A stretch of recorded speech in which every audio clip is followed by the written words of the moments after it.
I've been playing guitar probably since I was about 13. I was in middle school and my parents got me a guitar for Christmas, or maybe it was Santa Claus. Santa Claus and my parents got me a guitar for Christmas. I was in band, had a great band teacher. He showed me a few things and just kind of stuck with it and ended up getting my bachelor's degree in music and guitar.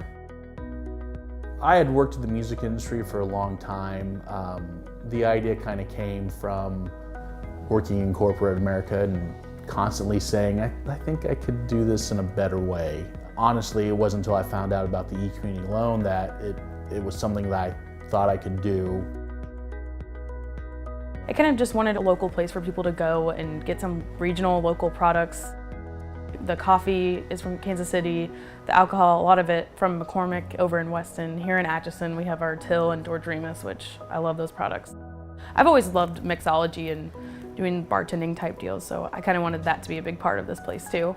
I came into this spot and none of these walls were here. You have to figure out exactly where you want walls and where you want this equipment and that equipment. My mom was actually vital in that process and telling me, it's gonna be okay. I'm not a visionary, so it's really hard to picture it. Once it started going up, then I'm like, okay, I feel a little bit better now.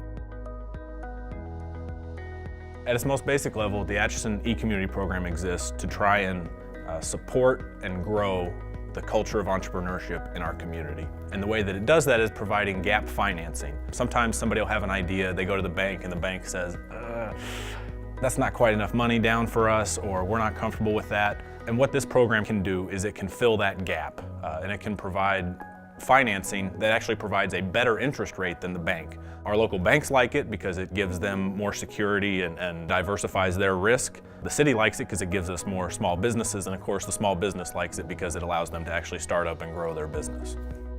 This loan fund can be used for startups, expansions, and acquisitions. It can be used to hire staff. It can be used to acquire a building, put a new roof on a building that you already own. It can be any kind of business. It could be a brewery, it could be a carpet cleaning shop, it could be a residential contractor, it could be a video service. This is the fewest restrictions of any small business loan fund that exists anywhere in the country. The hardest part about opening a retail business is having the money for the inventory, and especially in the music industry, most companies have, for lack of a better term, a buy-in where you have to buy a certain amount. To have a store where you could actually have a lot of product on the wall is going to take quite a bit of money to do it. And that's kind of where the E-Community loan came in. It was something that they could fund it up front. A lot of big cities play home run style economic development. They go after the big companies, they give them big tax breaks. In our situation, we don't think that's a recipe for success. So we've used the baseball analogy. How did the Kansas City Royals win the World Series a couple years ago? They played small ball. It was about on-base percentage, it was about putting the ball in play. So we think that by playing economic development that way here and hitting a bunch of singles and providing this locally controlled gap financing money, that we can be successful with economic development that way instead of hoping for the 3-run homer every time. The loan process itself was so much more simplified than anything out there with like the Small Business Administration. They just made it so easy. At the end of it, I was like, that's it? Really? Are you sure you don't need a blood sample or a family tree or something like that? I think even just encouragement helps a ton when you're doing something and you're trying to think, oh, is this gonna work? Is this not gonna work? And having people behind you, it helps a lot.